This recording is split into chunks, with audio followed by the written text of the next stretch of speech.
We are here with new class. Today we are going to learn about Mann-Whitney U-test. As you know, again a topic from statistics in psychology, means MPC 006 से ये topic है. Again very important topic. हर बार ही इसमें से question जो है वो exam में रहता ही है. तो चलिए देख लेते हैं व्हाट इज Mann-Whitney U-test. सबसे पहले इसकी इंट्रोडक्शन में देखें तो it is a non parametric test. ठीक है, ये एक आपका नॉन पैरामीट्रिक टेस्ट है. देन नेक्स्ट फीचर इसकी देखें तो it is a distribution free और एजम्पशन फ्री टेस्ट. ये सारी जो है नॉन पैरामीट्रिक टेस्ट की हमने कैरेक्टरिस्टिक्स पढ़ी हुई हैं कि नॉन पैरामीट्रिक टेस्ट जो होते हैं वो डिस्ट्रीब्यूशन फ्री होते हैं, एजम्पशन फ्री होते हैं. ठीक है, इसको और अच्छे से देखना है तो आपने प्रीवियस वीडियो जो हमने डिफरेंस पे बनाई हुई है, difference between non parametric and parametric test, उसको जाके देख लेना तो ये सारी फीचर्स इजीली आपको समझ आ जाएंगे. नेक्स्ट है जो पॉइंट हमारे पास, that is it is use to compare two samples. ठीक है, अगेन इस टेस्ट में हम टू सैम्पल्स का कंपैरिजन करते हैं. ठीक है, कि whether there is any difference और not between two samples. Next point हम देखें तो वो है in the comparison of two samples medians are compare. ठीक है, हमने पहले ऊपर वाले पॉइंट में बताया कि it is use to compare two samples को कंपेयर करने के लिए ये यूज़ होता है. और उस कंपैरिजन में जो हम जो है वो एक पर्टिकुलर जो टर्म नहीं इसको बोलोगे, एक पर्टिकुलर जो हम मेजर को जिसको कंपेयर करते हैं दैट इज़ मीडियन. ये भी अपने पैरामीट्रिक और नॉन पैरामीट्रिक टेस्ट में किया था कि जो पैरामीट्रिक टेस्ट है वहाँ पे हम मीन्स को कंपेयर करते हैं, और जब हम नॉन पैरामीट्रिक टेस्ट की बात करते हैं तो हम मीडियंस को कंपेयर करते हैं. तो यहाँ पे it is a non parametric test, तो that's why we will compare median in Mann-Whitney U test. Further जो आपके पास पॉइंट है that is it is used in case of unpaired, unmatched और इंडिपेंडेंट सैंपल्स. ठीक है, ये उस केस में यूज होगा जब आपका सैंपल जो है वो अनपेयर्ड होगा या अनमैच्ड होगा, या फिर इसी को हम इंडिपेंडेंट सैंपल भी कहते हैं. गाइस ये भी चीज़ हमने अच्छे से डिस्कस करी थी जिसमें हमने पैरामीट्रिक और नॉन पैरामीट्रिक टेस्ट की बात करी थी. तो थोड़ा सा यहाँ पे बता देती हूँ. अनपेयर्ड टेस्ट वो है जहाँ पे हमने सैंपल जहाँ पे जो सैंपल हमारे पास है वो दो डिफरेंट ग्रुप्स का है. मान लो कि एक आप बॉयज़ ग्रुप का अचीवमेंट देख रहे हो इन मैथमेटिक्स, और दूसरा जो आप है गर्ल्स ग्रुप का अचीवमेंट देख रहे हो इन मैथमेटिक्स. तब इस वाले सैंपल को आप बोलोगे अनपेयर्ड सैंपल. एंड अगर आप सेम ही सैंपल का पहले, जैसे आपके पास सिर्फ 9th क्लास के स्टूडेंट्स का सैंपल है, उसका पहले आपने प्री टेस्ट ले लिया, then after teaching with a particular method और विद अ पर्टिकुलर टेक्निक आपने उनका पोस्ट टेस्ट ले लिया, तो उस वाले ग्रुप को हम बोलेंगे कि वो पेयर्ड सैंपल है. ठीक है, सेम ही ग्रुप का पहले आपने प्री टेस्ट ले लिया और पोस्ट टेस्ट ले लिया, उस केस में वो एक आपका पेयर्ड सैंपल है. लेकिन जब आप दो डिफरेंट ग्रुप्स की बात कर रहे हो then that will be unpaired samples. I hope यहाँ पे अब मैं आपको थोड़ा सा समझाने के एबल रही हूँ. आपने समझा है कुछ, लेकिन अगर ज़्यादा डिटेल में समझना है तो फिर आप प्रीवियस वीडियो देख लो. नेक्स्ट जो पॉइंट है वो है it is an alternative of unpaired और अनमैच्ड टी टेस्ट. ठीक है, जो कि एक पैरामीट्रिक टेस्ट है. ये उसका जो हम Mann-Whitney U टेस्ट यहाँ पे आज डिस्कस कर रहे हैं, ये हमारा जो अनपेयर्ड टी टेस्ट है उसका ऑल्टरनेटिव है, क्योंकि टी टेस्ट जो है वो हमारा पैरामीट्रिक टेस्ट है. और अगर हमारे पास जो सैंपल है वो डिस्ट्रीब्यूशन फ्री है, मीन्स वहाँ पे हमने अनपेयर्ड टेस्ट लगाना है, तो उस केस में हम हमारा Mann-Whitney U टेस्ट लगाएंगे. दैट्स वाई हम यहाँ पे बोल रहे हैं कि it is an alternative of unpaired T test. तो नेक्स्ट देख लेते हैं नेक्स्ट पॉइंट क्या है. नेक्स्ट है कि इसका फॉर्मूला कैसा रहेगा. तो गाइस फॉर्मूला की बात करें तो formula for Mann-Whitney U test ये है. इसमें आपने मेनली 2 वैल्यूज़ निकालनी होती हैं, that is U1 and U2. ये 2 वैल्यूज़ आपने निकालनी होती हैं. यहाँ पे आपको नंबर ऑफ आइटम्स पता होनी चाहिए, मतलब दोनों सैम्पल्स में कितनी कितनी आइटम्स हैं, और फर्दर आपको दोनों सैम्पल्स का रैंक निकालना होगा जिसको हमने R1 और R2 बोला है, उस सब का हमें सम चाहिए होता है। ठीक है, ये फॉर्मूला से हमने इतनी बात समझ ली कि हमें कौन कौन सी टर्म्स जो हैं चाहिए to find out the values of u1 and u2। इसके बाद गाइस जो हम देखते हैं वो हमने देखना होता है कि इन फिर फर्दर दोनों जो हमने u1 और u2 की बात करी है कि इन दोनों वैल्यूज में से स्मॉलर वैल्यू कौन सी निकली है। Smaller value of u is consider for the further proceedings. ठीक है, हम देखिए हम कोई भी स्टैटिस्टिकल टेस्ट क्यों लगाते हैं, क्योंकि हमने अपने हाइपोथेसिस की टेस्टिंग करनी होती है। ठीक है, तो यहाँ पे हम बात कर रहे हैं जब हमने u1 और u2 फाइंड आउट कर लिए तो फर्दर इन दोनों में से जो स्मॉलर वैल्यू होगी u1 या u2 में जो भी स्मॉलर होगी उसको लेके हम फर्दर जो है प्रोसीडिंग करेंगे। मींस फर्दर टेबल वैल्यू से उसका कंपैरिजन करके देखेंगे कि उस केस में हमने अपना नल हाइपोथेसिस जो है वो रिजेक्ट हो रहा है जहाँ एक्सेप्ट हो रहा है। जहाँ आप इसको ऐसे समझ लो कि जो हमारा डिफरेंस है वो सिग्निफिकेंट आ रहा है कि यहाँ इनसिग्निफिकेंट आ रहा है। आई होप आपको समझ आया। फर्दर गाइस एक एग्जांपल के साथ इसको देखेंगे तो आपको और भी क्लियर हो जाएगा। कोई भी इतना ये टफ मेथड नहीं है, it's a very very easy method. और इस पे क्वेश्चन आएगा तो मैं तो कहूँगी कि फ्री के मार्क्स होंगे and I know very well कि इसको अच्छे से समझ लोगे तो आप आराम से ये क्वेश्चन अटेम्प्ट कर पाओगे। स्टेप्स देखते हैं विद एग्जाम्पल।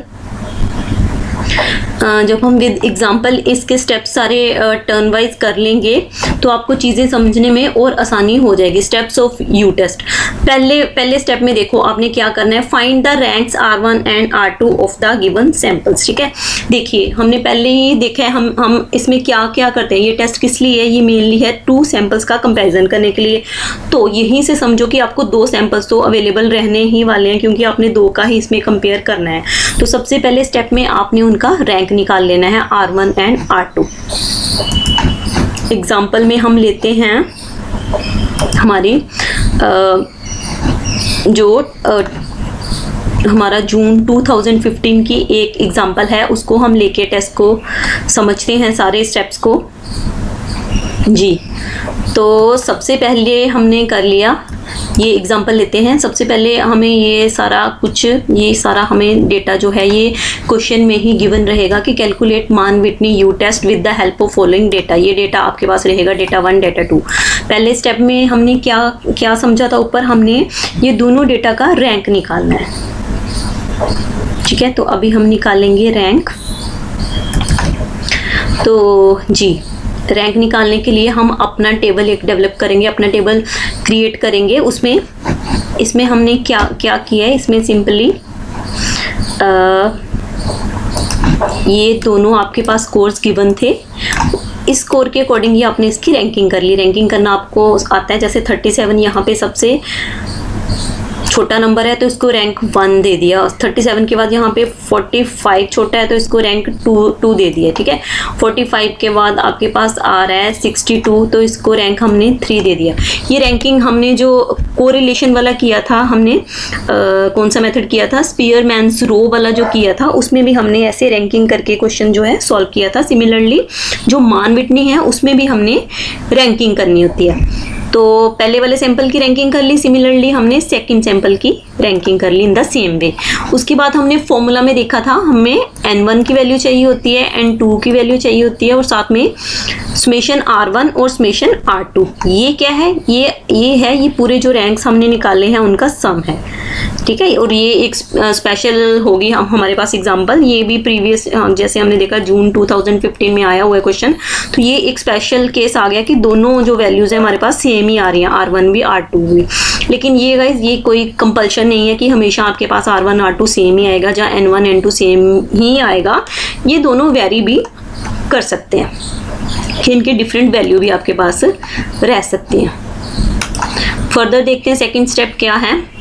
सेकेंड स्टेप में हमारे पास कौन कौन सी वैल्यूज़ होनी चाहिए, हमारे पास होनी चाहिए N1 N2 that is number of items in sample 1, then N2 number of items in sample 2, then summation of rank 1 and summation of rank 2।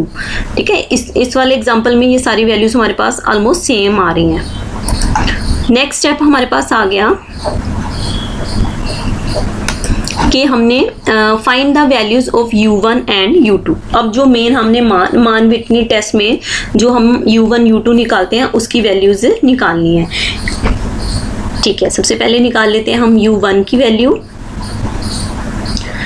Ji friend, इसका जो आपने फॉर्मूला हमने पीछे भी पहले पढ़ लिया, इसको कैसे करते हैं हम N1 into N2 plus N1 plus 1 divide by 2 minus summation R1। ये सारी वैल्यूज हमारे पास आ चुकी हैं। N1 की वैल्यू 6 है, N2 की 6 है, देन N1 की 6 है, और n प्लस 1 कितना हो जाएगा, 6 प्लस 1 7 डिवाइड बाई 2, और माइनस समेशन R1 की वैल्यू हमने निकाली थी, दैट वाज 21।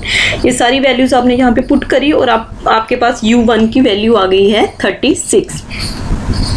ठीक है, इन द सेम वे आपने क्या करना है, अपने U2 की वैल्यू भी निकाल लेनी है। उसका फॉर्मूला ऑलमोस्ट सेम ही है, बस थोड़ा सा उसमें डिफरेंस है कि U2 की वैल्यू आपने निकालनी है। पहले आपने U1 के केस में यहाँ पे आपका N1 आ रहा था, अब यहाँ पे N2 रहेगा। N2 प्लस 1 डिवाइड बाई 2 और माइनस, वहाँ पे हम समेशन R1 ले रहे थे, यहाँ पे समेशन R2 ले रहे हैं, तो हमारे पास U2 की वैल्यू भी आ गई। एंड अगेन दोनों वैल्यूज हमारे पास सेम आई हैं U1 U2 की। ठीक है, क्योंकि ये मैं आपको बता रही हूँ, ये एग्जाम्पल है ही ऐसी स्पेशल केस हो गया हमारे पास कि जिसमें वैल्यूज सेम आ रही हैं, लेकिन ऐसी कोई भी कंपल्शन नहीं है कि हमेशा आपके पास सेम आएंगी वैल्यूज।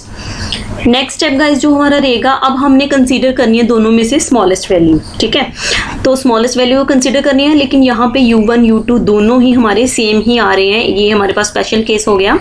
तो फिर हमने सेम है तो हम 36 ही वैल्यूज की कंसीडर करेंगे, क्योंकि U1 U2 दोनों ही बराबर हैं। अगर सेम नहीं होती तो हमने दोनों में से जो स्मॉलर वैल्यू होती है उसको कंसीडर करना था फर्दर प्रोसीडिंग के लिए। ठीक है, तो यहाँ पे हम जो अपनी कैलकुलेटेड वैल्यू है उसको हमने अब निकाल लिया, हमने कैलकुलेट कर लिया कि हमारी U कैलकुलेटेड वैल्यू या ऑब्जर्व्ड वैल्यू जो हमारे पास आ गई है, दैट इज 36 आई है। ठीक है गाइस, इसके बाद आपने क्या करना है, इसके बाद देखिए, अगर तो आपको क्वेश्चन में टेबल वैल्यू गिवन है, ठीक है, at the significance level of 0.05 या 0.01, कहीं पे भी अगर आपको टेबल वैल्यू क्वेश्चन के साथ गिवन है, तब आपने फर्दर जो है वो फर्दर कह लो कि इंटरप्रेट कंक्लूजन बताना है। अदरवाइज आपका क्वेश्चन यहीं पे ख़त्म है U वैल्यू पे। ठीक है, लेकिन अगर क्वेश्चन में आपको टेबल वैल्यू गिवन है, उसके साथ फिर आपने कंपैरिजन भी करना है। तो वो कैसे करना है उसको थोड़ा सा समझ लो। आफ्टर दैट जो हमारा मान विटनी U टेस्ट जो है वो कंप्लीट हो जाएगा। चलिए देखते हैं। तो फाइंड द टेबल वैल्यू, और टेबल वैल्यू को गाइस हम क्रिटिकल वैल्यू भी कहते हैं। फाइंड द टेबल वैल्यू और critical value of U for N6 and N2 6, दोनों हमारे पास 6 हैं। तो गाइस ये आपको गिवन होगा table value at 0.05 level of significance. ठीक है, तो यहाँ पे अब जो ध्यान देने वाली बात है वो ये है कि इफ़ U कैलकुलेटेड, अगर आपके पास कैलकुलेटेड U है, जो आपने वैल्यू निकाली है, ऑब्जर्व्ड U है, अगर उसकी वैल्यू आपके पास लेस देन आ रही है क्रिटिकल वैल्यू से, क्रिटिकल वैल्यू क्या है हमारी टेबल वैल्यू। ठीक है, अगर उसकी वैल्यू टेबल वैल्यू से लेस देन आ रही है, तो आप बोलोगे कि जो हमारा difference between the two samples हैं, या difference between to unpaired groups हैं, वो हमारा सिग्निफिकेंट है। अगेन फिर से ध्यान से सुनो, अगर कैलकुलेटेड वैल्यू आपकी लेस देन आ रही है टेबल वैल्यू से, तो आप बोलोगे कि हमारा रिजल्ट जो है वो सिग्निफिकेंट है। ठीक है गाइस, अब इसका मतलब क्या है कि हमारा जो रिजल्ट है वो सिग्निफिकेंट है।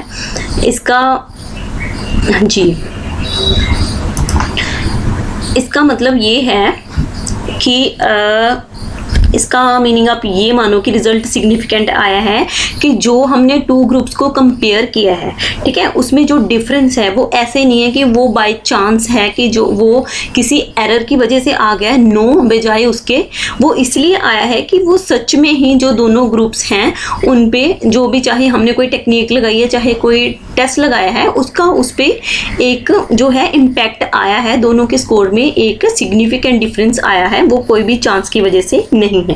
ठीक है, उस केस में अगर हमने डिफरेंस को सिग्निफिकेंट माना क्या है, हमने चेक ही किया कि सिग्निफिकेंट आ गया, तो जो हमने हाइपोथेसिस बनाया था, स्पेशली जो हमने H0 जिसको हम नल हाइपोथेसिस कहते हैं, जो हमने हाइपोथेसिस बनाया between the scores of the samples, उसको हमें फिर क्या करना पड़ेगा, उसे फिर हमें रिजेक्ट करना पड़ेगा। ठीक है, क्यों रिजेक्ट किया? क्योंकि रिजल्ट जो हमारा है वो सिग्निफिकेंट आ गया है। क्योंकि हमारी जो कैलकुलेटेड वैल्यू है वो टेबल वैल्यू से अगर लेस देन है तो हम बोलेंगे कि रिजल्ट हमारा सिग्निफिकेंट है, कि जो डिफरेंस आया है वो due to some impact of the technique, या जो भी आपने रिसर्च की है उसकी वजह से आया है, ना कि वो कोई चांस फैक्टर है। ठीक है, तो हमने अपना इस केस में फिर हम नल हाइपोथेसिस को रिजेक्ट कर देते हैं, और जो भी हमारा ऑल्टरनेट हाइपोथेसिस जो भी हमने बनाया होगा कि there is difference between the two samples, उसको हम कर लेंगे एक्सेप्ट। ठीक है, फर्दर गाइस नेक्स्ट केस देखते हैं। आई होप यहाँ तक आपको समझ आ चुका है, यही मान के मैं चल रही हूँ। अगर ना भी आया हो तो कोई घबराने की बात नहीं है, आप मुझसे फिर से क्वेरी करके कमेंट्स में मुझसे पूछ सकते हो अगर किसी तरह का कोई भी आपको डाउट है। सेकंड केस गाइस, पहले हमने देख लिया, अगर हमारी ऑब्जर्व या कैलकुलेट जो हमने यू की वैल्यू कैलकुलेट किया अगर वो लेस देन आई है तो हमारा रिजल्ट जो है वो सिग्निफिकेंट होगा। बट अगर इन केस वो हमारी वैल्यू ग्रेटर देन आ जाती है हमारी टेबल वैल्यू से, तो हमारा रिजल्ट जो गाइस वो नॉन सिग्निफिकेंट होगा। नॉन सिग्निफिकेंट का मीनिंग अगेन कि जो दो ग्रुप्स में जो ये डिफरेंस आया है वो बिल्कुल सिग्निफिकेंट नहीं है। अगर वो थोड़ा बहुत डिफरेंस आया भी है तो वो मतलब probably due to some error है, कुछ भी, चाहे वो सैम्पलिंग के टाइम है चाहे वो कैलकुलेशन के टाइम है, कोई एरर, तो उस वजह से जो माइनर सा डिफरेंस आया है और फर्दर वो डिफरेंस जो है उसको सिग्निफिकेंट हम नहीं मानेंगे। तो इसलिए हम अगर डिफरेंस को सिग्निफिकेंट नहीं मान रहे तो जो हमने नल हाइपोथेसिस बनाया था कि there is no difference between two samples, तो उसको हम एक्सेप्ट कर लेंगे। बिल्कुल उसको फिर हमें मानना ही पड़ेगा कि कोई डिफरेंस नहीं है, क्योंकि जहाँ पे डिफरेंस हमारा इनसिग्निफिकेंट आया है, जहाँ आप बोलो इसको कि नॉन सिग्निफिकेंट आया है, तो हम मानेंगे कि जो भी हमारा जो नल हाइपोथेसिस है उसको हम एक्सेप्ट कर रहे हैं, वो हमारे लिए ट्रू है। और जो भी हमने इसके रिलेटेड जो हमने ऑल्टरनेटिव कोई भी हाइपोथेसिस बनाया होगा उसको हम कर देंगे फिर रिजेक्ट, और नल हाइपोथेसिस को कर लेंगे हम एक्सेप्ट। तो आई होप गाइस आपको ये दोनों केसेस जो हैं वो समझ आ गए हैं मान विटनी यू टेस्ट का। तो आज की वीडियो हमारी यही थी। आज मैंने एक ही मेथड लिया है, तो आई होप आपको ये मेथड अच्छे से समझ आया है। इनकेस नहीं समझ आया तो प्लीज़ क्वेरी में आप ज़रूर पूछना। कोई भी पॉइंट आपको समझ में नहीं आया तो उसको क्लियर करने के लिए ज़रूर आप मुझे पूछ सकते हैं। तो ठीक है गाइज, थैंक्स फॉर वॉचिंग। और फर्दर अगर वीडियो अच्छी लगी है तो प्लीज़ इसको लाइक करो, शेयर करो, चैनल को सब्सक्राइब करो। तो ठीक है, फर्दर एक नए टॉपिक के साथ मिलते हैं, एक नई वीडियो के साथ मिलते हैं। Till then take care, okay bye.